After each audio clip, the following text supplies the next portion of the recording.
Video है हमारे इस चैप्टर का, जिसमें हम लास्ट टॉपिक्स पे एक दो न्यूमेरिकल सॉल्व करते हैं। ठीक है, हम प्रोजेक्टाइल मोशन पर और सर्कुलर मोशन पर तीनों पर एक एक न्यूमेरिकल सॉल्व करेंगे। ठीक है, तो पहला हम लेते हैं कि हमने देखो हमें बोला गया है फर्स्ट क्वेश्चन कि आपके पास दो बिल्डिंग्स हैं। ठीक है, आपके पास दो बिल्डिंग जिनकी हाइट आपको दी हुई है 55 मीटर।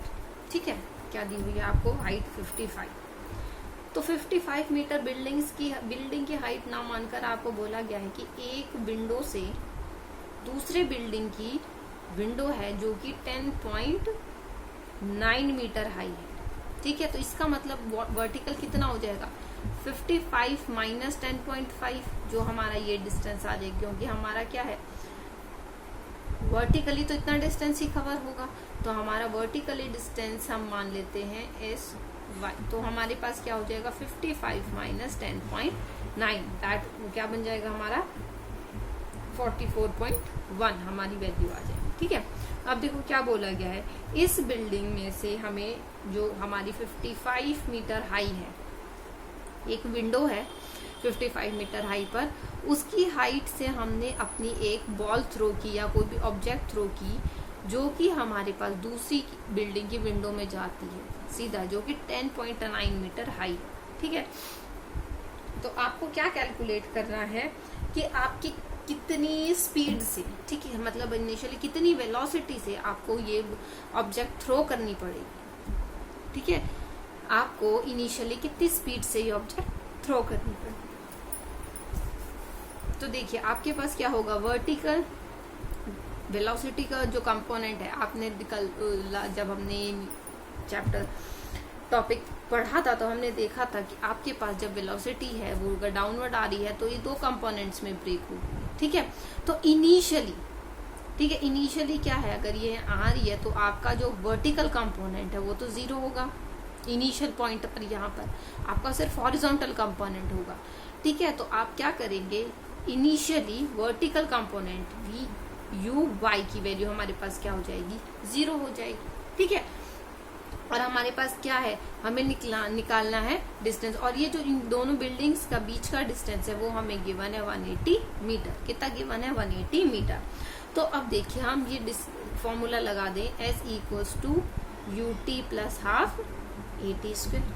ठीक है, अब देखिए कितना है हमारा horizontal distance, sorry vertical distance 44.1। Initially क्या वैल्यू है 0, तो ये टर्म 0 हो गई, और minus half g t square. ठीक है, टी स्क्वायर का मतलब आपको निकालनी है वैल्यू की कितना टाइम लेगा, और जी की वैल्यू हम क्या रखें, हम 9.8 रख लेते हैं। ठीक है, तो हमने क्या है सारी वैल्यूज पुट कर दी, हम क्या करेंगे इसको सॉल्व कर लेंगे। ठीक है, नेगेटिव साइन का मतलब है कि डाउनवर्ड डायरेक्शन में आ रही है आपके ऑब्जेक्ट, तो डाउनवर्ड डायरेक्शन में ही आ रही है। ठीक है,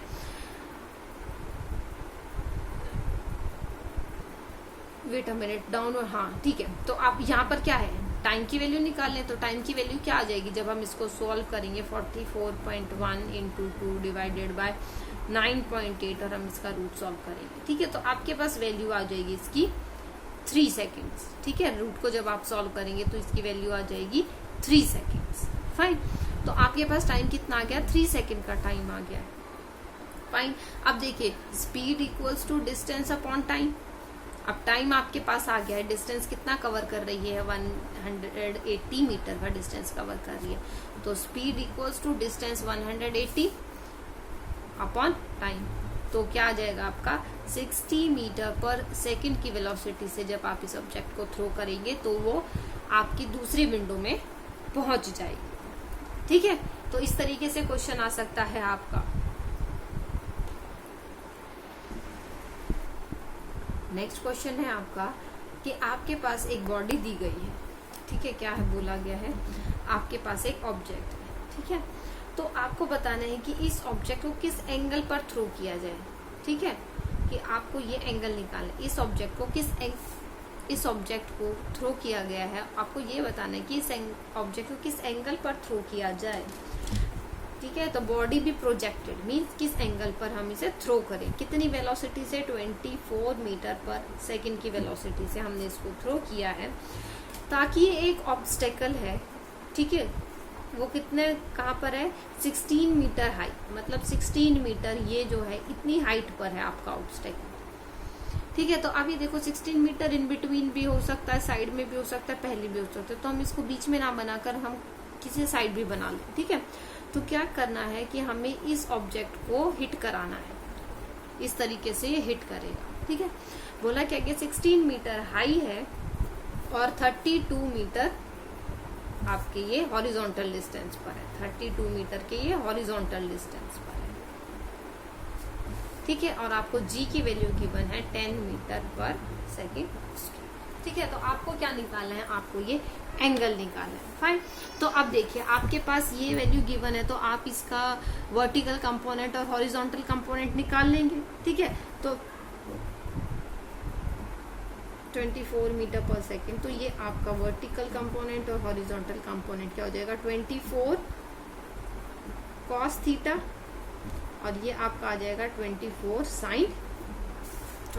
साइन थीटा। ठीक है, ये क्या किया हमने, 24 मीटर पर सेकेंड, इसका थीटा एंगल बन रहा है, तो ये हो जाएगा आपका कंपोनेंट हॉरिजॉन्टल, और ये हो जाएगा मतलब वाई एक्सिस और एक्स एक्सिस में आप बोल सकते हैं। ठीक है, तो आपने ये दोनों कंपोनेंट्स निकाल लिए हैं आपके।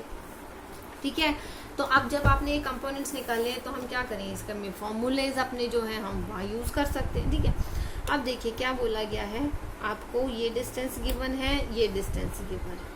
ठीक है, तो एक तो फॉर्मूला है आपका speed equals to distance upon time, है ना। तो आप क्या बोल सकते हैं, स्पीड आपको पता है, डिस्टेंस भी पता है, और आपको टाइम निकालना है।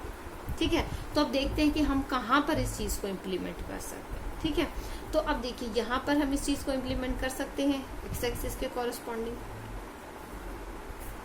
ठीक है, एक्स एक्सिस के कॉरेस्पॉन्डिंग हम निकाल देते हैं, वैल्यू पुट कर देते हैं। तो क्या है, स्पीड कितनी है आपकी 24 कॉस थीटा। ठीक है, क्या है हमारी 24 कॉस थीटा। ठीक है, इक्वल्स टू डिस्टेंस कितना है आपका 32 मीटर इंटू टाइम। तो अगर हम यहाँ से अपने वेरिएबल टाइम की वैल्यू निकालें तो टाइम क्या हो जाएगा, 24 कॉस थीटा,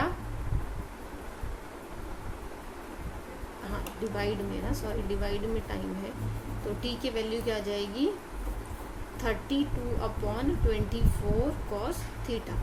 ठीक है, आपके पास ये वैल्यू हो जाएगी, क्योंकि डिवीजन में था, ये ऊपर जाएगा और ये वैल्यू आपकी नीचे आएगी। Time equals to distance upon speed, आपने टाइम की वैल्यू निकाली।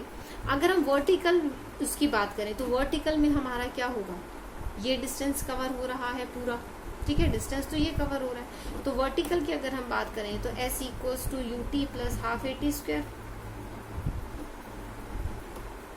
ठीक है, क्योंकि देखिए यहाँ पर हमारा लीनियर मोशन था, तो हमने क्या किया है, डायरेक्ट अपनी वैल्यू लगा दी है। ठीक है, यहाँ पे एक्सेलरेशन ड्यू टू ग्रेविटी की बात आ रही है।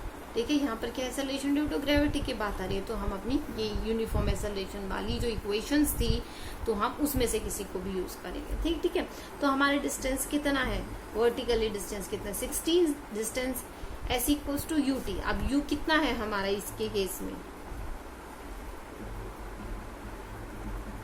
24 साइन थीटा। ठीक है, वाई वाला कंपोनेंट हम लेंगे यू टी अब हमने निकाले, टी की वैल्यू क्या आई है हमारी 32 डिवाइडेड बाय 24 कॉस थीटा, ये वैल्यू आएगी। अब देखिए यहाँ पर क्या हुआ, हमारा जी एक्सेलरेशन ड्यू टू ग्रेविटी ए की वैल्यू है, तो हम क्या करेंगे माइनस 1/2, जी क्या गिवन है हमारे पास 10, टी की वैल्यू क्या है 32 अपॉन 24 कॉस थीटा इसका स्क्वायर। फाइन, तो इस इक्वेशन को हम सॉल्व करेंगे तो हमारे पास क्या आ जाएगी, हमारे पास थीटा की वैल्यू निकल के आ जाएगी। ठीक है, तो आपको क्या वही निकालना था कि देखिए आपके पास और कोई वेरिएबल नहीं है। ठीक है, आपके पास कोई और वेरिएबल नहीं है, आपको इसी को ही सॉल्व करना है। फाइन, तो आप इसको सॉल्व करेंगे और आप इसको थीटा की वैल्यू यहाँ से कैलकुलेट कर लेंगे। ठीक है, तो इस तरीके से देखो आपके पास न्यूमेरिकल्स हो सकते हैं, और न्यूमेरिकल्स किस तरीके के हो सकते हैं, आपके सीधा बोल दिया जाएगा कि आपको टाइम ऑफ फ्लाइट निकालना है, आपको हॉरिजॉन्टल डिस्टेंस निकालना है, आपको मैक्सिमम हाइट रेंज सब कैलकुलेट, तो उसके लिए आपको फॉर्मूले याद होने चाहिए। ठीक है, तो उसमें मुझे नहीं लगता कि अगर आपको डायरेक्ट गिवन होगी वैल्यूज तो आपको उसमें मेरे को बताने की जरूरत है। ठीक है, तो आपके इस तरीके के न्यूमेरिकल्स आएंगे आपके पास, ठीक है। और बाकी जो बेटा जो कॉमन जो जनरलाइज्ड न्यूमेरिकल होते हैं ना, कि जैसे आपका किस वैल्यू के लिए आपके हॉरिजॉन्टल हाई जो आपके वर्टिकल है मैक्सिमम हाइट और रेंज जो है सेम रहेंगे, ठीक है। तो इस तरीके के जो क्वेश्चंस है ना वो आप जरूर निकाल के देखना, ठीक है, जो जिसमें आपके पास कोई वैल्यूज नहीं गिवन होती, जो कांस्टेंट पर डिपेंड रहते हैं, मतलब कांस्टेंट ही रहेगा उसका आंसर, तो वो अच्छा भी रहेगा आपको अगर पता होगा कि आपने उसको कैसे सॉल्व करना है, अगर आपके पास इस तरीके से क्वेश्चन गिवन है तो, ठीक है। तो और जो आपके पास सर्कुलर मोशन के इतने टिपिकल न्यूमेरिकल्स नहीं है, सर्कुलर मोशन आपने पहले भी स्टडी किया हुआ है, ठीक है। तो अगर फिर भी कोई प्रॉब्लम आती है you are free to ask, ठीक है। That's all for today and here completes your chapter. Fine. Thank you students.